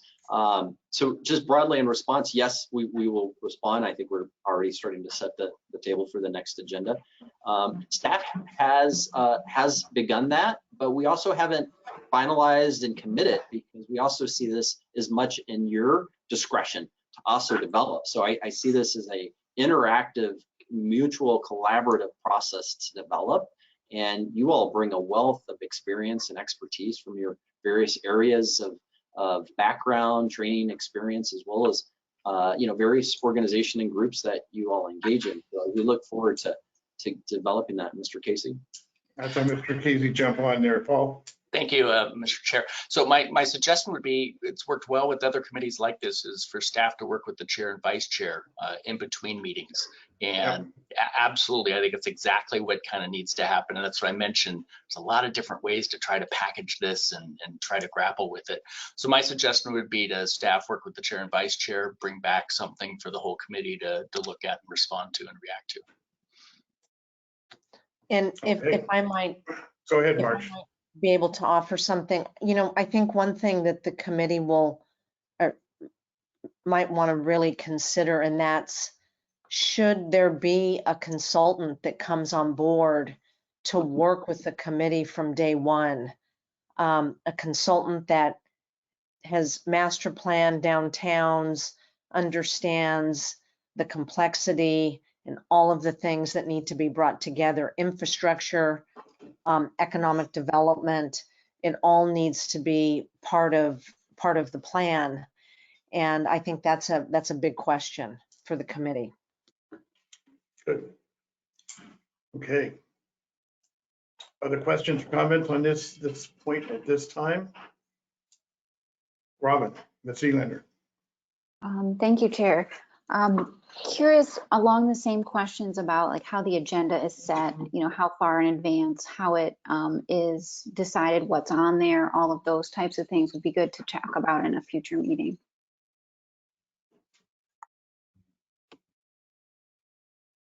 Jason? Yes, we can. I would just one point to Paul's comment that typically the agendas topics get established by the chair or vice chair, but it's also customary to get feedback from the committee members themselves as topics and areas of interest. And then staff is also available to offer you know, input and suggestions as I've referenced of kind of, I think, substantive and meaningful information that would help this committee be aware and understandable of the various issues and policy issues affecting downtown or the city. Yeah, I think Mr. Saxon and I, as Mr. Casey indicated, will meet with staff and kind of like talk about that. But I would like to see at the end of our agenda a discussion of next agenda and what items are coming up, and then get input from the committee members as other items that we need to consider including. So that should be a standing item on our agenda. Excellent. Okay. Not seeing anything. Now we're going to go to something which is going to obviously be the first decision point. Establishing regular meeting schedule. Mr. Harris, you indicated you might have a recommendation. I do, but before we jump into that last agenda item, we were providing an opportunity for public comment. Oh, yes.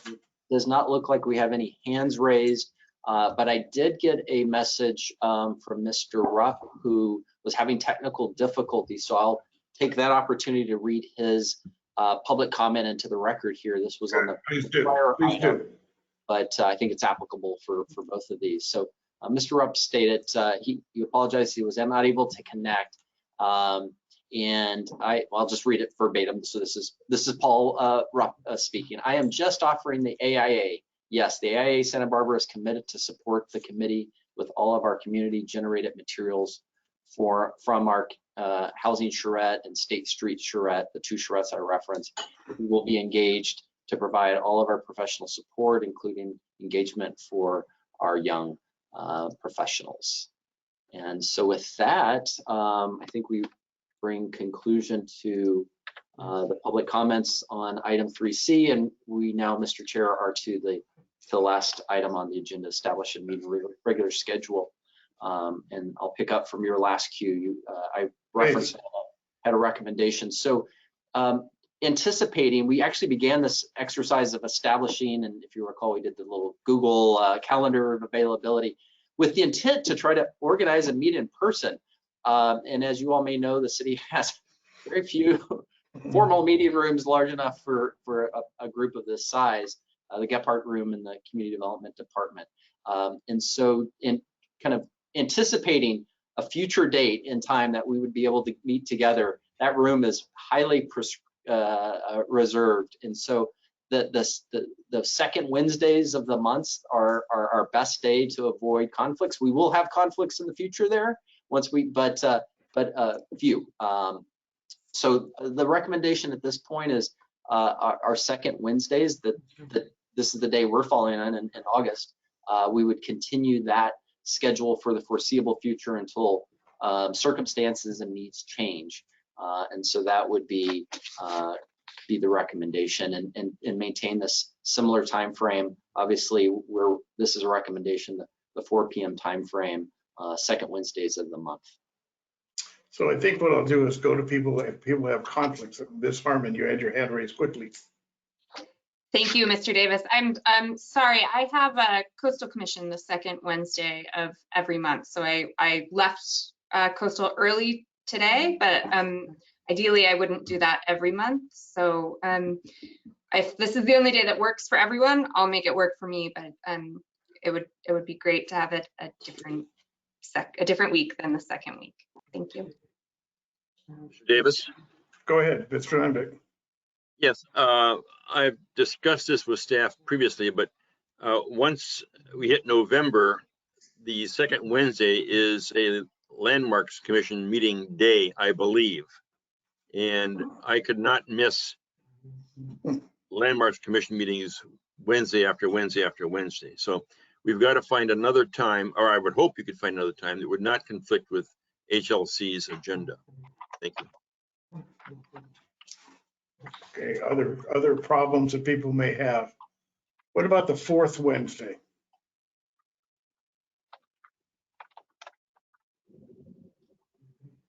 Trying to get around the Coast Commission or Landmarks, Ms. Meester, Ms. Black, I'm sorry. That's okay. I go back with you too far. I answered either one. So that doesn't cause a problem for me in the long term, but I would not be able to make the next meeting, and I wouldn't be able to webinar in because I'm going to be at a Red Sox game. Good for you. Good But for you. besides that, that's just a temporary problem for me. Okay. Long-term problem.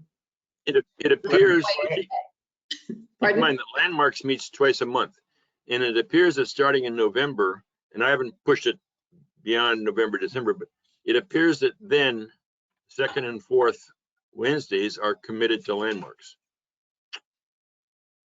But staff can check with the agendas of Landmarks. It is published for the full year, and they can work this out either with me or without me. So, Mr. Harris, what's your preference at this point? It looks like your recommendation's good for everyone except for possibly Ms. Harmon at times and Mr. Landvik in the late fall. Well, oh, Kristen, I'm sorry.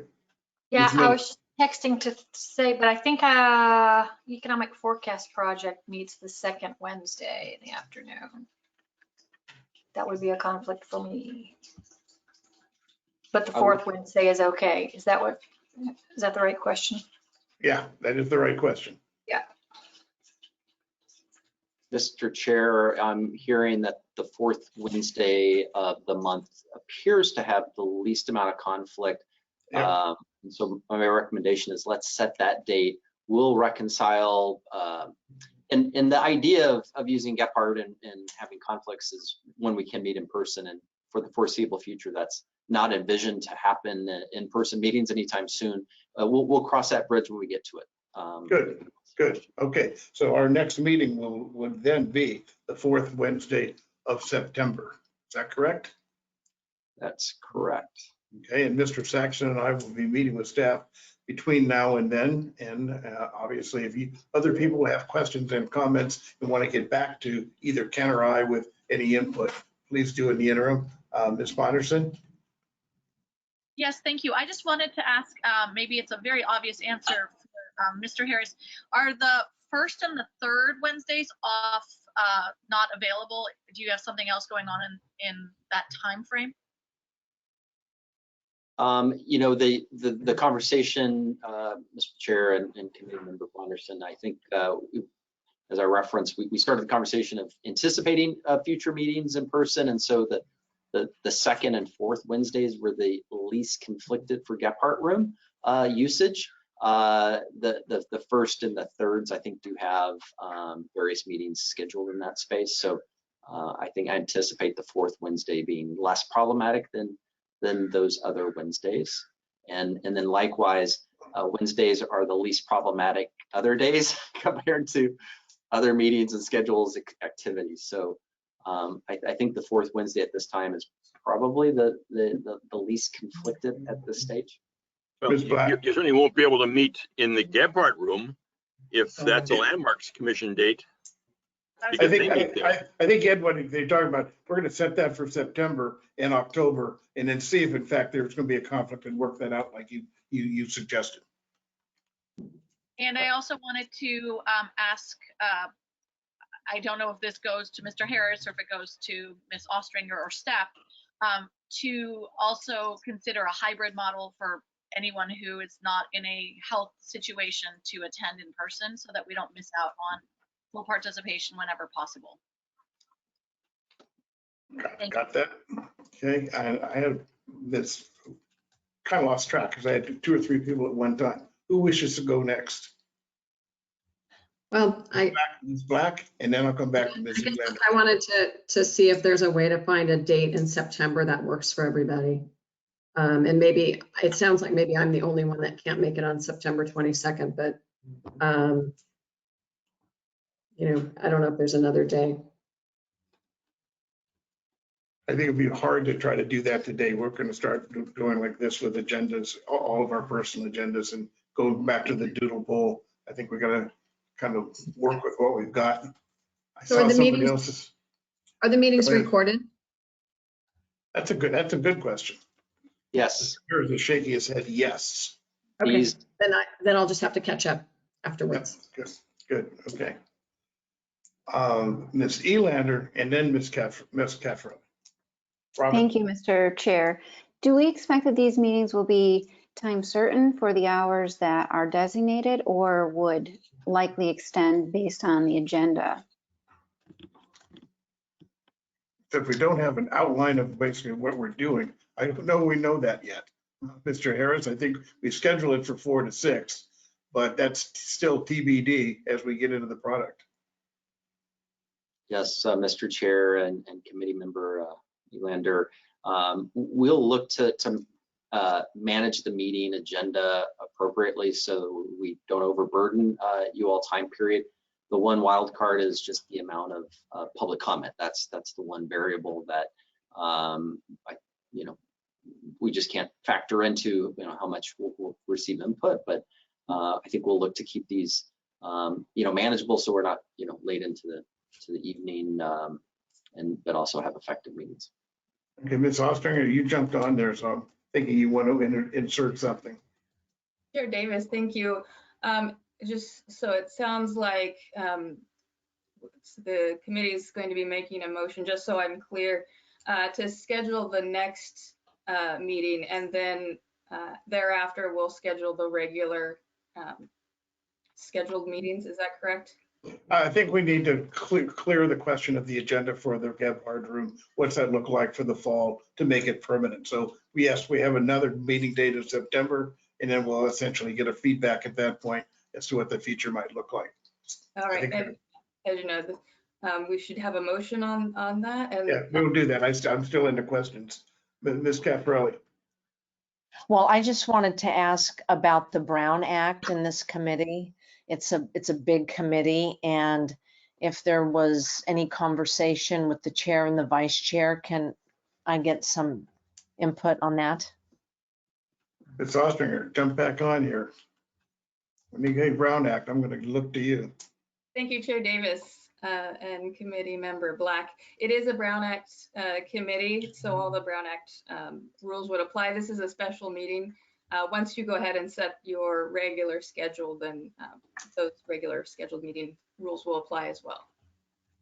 But your question, Marge, had to do with the chair and the vice chair. Well, it had to do, I mean, so can 3 members of the committee convene, or no members of the committee convene? I'm not a subject matter expert on the Brown Act, so you might give us a little input. Thank you, Chair Davis and committee members. So because this is a Brown Act committee, a majority of the members cannot communicate outside of the meeting. So this is a 15-member committee, so 8 members. My math is not always the best, but can't communicate with each other. So you just caution if you're emailing, it's usually best to direct your emails to directly to the chair and the vice chair, and try to refrain if you can from emailing other members of the committee, because it's not always clear if that message would then get forwarded on to someone else. Yeah, always have the issue of a serial meeting by doing that. So right, and I thank you. I appreciate that question. Okay. Seeing any other hands? Got to slow myself down and wait to see if there's other comments. Yeah, Ms. Elander, please, Robin. And does that refer to only speaking of issues that are on the agenda or on any topic, so that you shouldn't be communicating with others in the group. I say that in part because, of course, we're doing a lot of business downtown, and so certainly I'm going to be working with a lot of people, and I want to be careful as to what I do here and what I do elsewhere and how to go about that. Chair Davis, and thank Please. you, Committee Elander, Member Elander. It only applies to subjects and topics that would be before this. We lost your audio. Apologize. There you go. You're only bound from speaking amongst each other on items that would come before this committee. So you can obviously participate in your normal business activities, and I imagine many of you know each other and wish to continue to communicate with each other. And Certainly. And I'm here for you. If you have any questions, please feel free to email them to me through the chair or to me directly. And if I can't answer it, I will certainly and most likely send it over to the city attorney for advice as well. Okay, I'm going to go to Ms. Vonderson, then I'll come back to you, Marge. Okay. Roxanna. Thank you, Chair Davis. My question goes to Ms. Ostringer. If you'd like to pop back on, don't leave for too long. My question is with regard to the Brown Act and the number 4 is kind of the golden rule in a lot of our commissions that have 7 people and 4 becomes a majority, influencing one another to have the majority vote on something. In a group this size, when we have 15, is 4 still the number? Is that a fixed number in the Brown Act, or is it a majority number? Ms. Bonderson, through the chair, it's a majority number. So we could potentially be in communications on a subject with more than 4 people, but we have to make sure that it's not the majority. Is that going to be like 7 or 8 people in this case? Through the chair, Ms. Bonderson, yes, but with a group this size, it becomes a little more hard to see where communications are going. So I would ask for caution. That makes perfect sense. This is a math equation that we don't like to have to talk about, but I wanted to make sure that I understood the rules there. Thank you so much for your time. Good. Ms. Caprelli, Marge. I just wanted to ask if we will be getting a list of all the committee members and their contact information. That should come from Mr. Harris, and I'm sure we can do that. He's shaking his head yes. Sounds good. Thank you. Can do that. And Okay. also just Okay. Anything else for today at this point in time? Our next meeting would be Wednesday, September 22nd at 4 p.m. And you and I will try to look at calendars and get together with staff sooner rather than later, just to get a sense. I think we wait for the new staff to come on too, for Trish to come on, so we have our test that she comes on. So we're actually working with the staff person we're going to be with, so it'll be a week or two in that regard, as I understand. Good. Mr. Chair. Go ahead. To clarify, you referenced to September 22nd.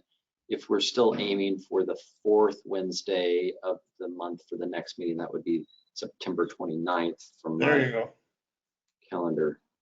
I told you math wasn't a deal for us. There you go. Okay, September 29th, Wednesday, 4 p.m., and we will all get reminders before then. Robin, go ahead. That's actually not correct. The fourth Wednesday is the 22nd. There's 5. Thank you. There's 5 Wednesdays in the month. Thank you. I thought I was going crazy for a second. Oh, I stand corrected. Thank you. Snap, I was right. Okay. Okay, not seeing any. Okay, I'll look for a motion to adjourn. A motion from Ms. Watterson. Is there a second? From Ms. Gutierrez, right? All those in favor, raise your, actually, we'll probably have to go aye. Everybody raise their hand and say aye. Aye. Aye. Aye. We stand adjourned. Our first meeting was a success. Very good. Thank you all. Thank you. Thanks, Thank everybody. you, staff. Thanks, See you everyone. soon. Great, now, how do I get out of here?